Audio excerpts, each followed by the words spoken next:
Do you ever feel like you're stuck in a digital loop, endlessly swiping, scrolling, and tapping, even when you know it's not serving you anymore? Maybe it's that one app, that one platform, that's become less of a tool and more of a digital anchor. If that sounds familiar, and if for you, that digital anchor happens to be something called Neon, then you're in the right place. Because today, we're not just talking about stepping away, we're talking about strategically, effectively, and perhaps even gracefully, quitting Neon. Now, Neon, for many, has been a vibrant, fast-paced, and sometimes even a highly productive space. It's where connections were forged, ideas were shared, and perhaps even where a significant part of your digital life once thrived. But circumstances change. Needs evolve. And what was once a benefit can, over time, transform into a drain on your time, your energy, and even your peace of mind. Maybe you found a more suitable alternative. Maybe your priorities have shifted. Or perhaps, you simply crave a digital detox from the particular cadence and demands of Neon. Whatever your reasons, deciding to quit Neon isn't a sign of failure, it's a sign of growth, self-awareness, and a desire to reclaim your digital landscape. So, how do you actually do it? It's not as simple as just deleting the app, is it?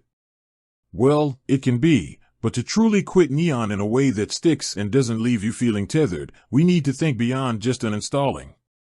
We need a multi-pronged approach. First, and this might seem obvious but it's crucial, identify your why. Why are you quitting Neon? Is it the overwhelming notifications? The comparison culture?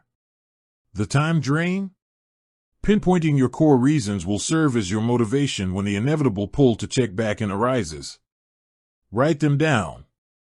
Keep them visible.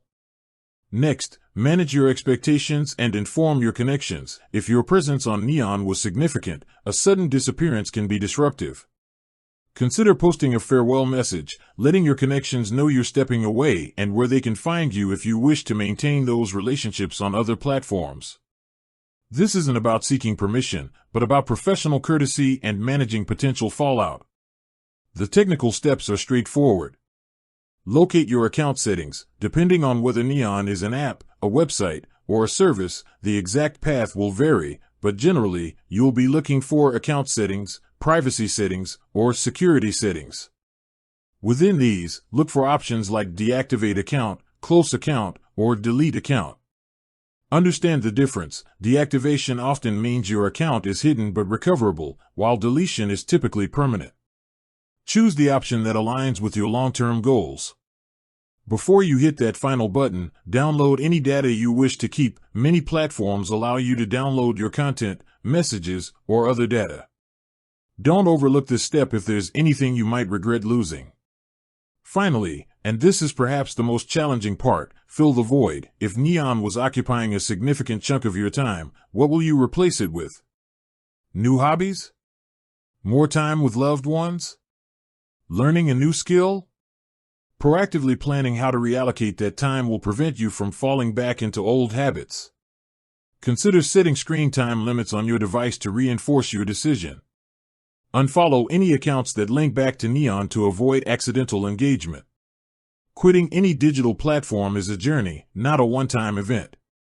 There will be moments of temptation, but by being clear on your why, managing your connections, following the technical steps, and actively replacing the void, you can successfully navigate this transition. With that said, thanks for watching and until next time.